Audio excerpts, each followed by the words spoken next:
How to remove previously synced Facebook friends.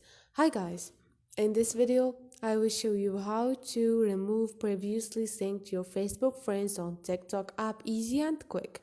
So first thing, go to your TikTok. Now all you need to do is click on those three lines up there and click on setting and privacy. Now click on the second option, which is privacy, and you have synced, contact, and Facebook friends. Like you see on Facebook friends, you can turn on or off synced Facebook friends.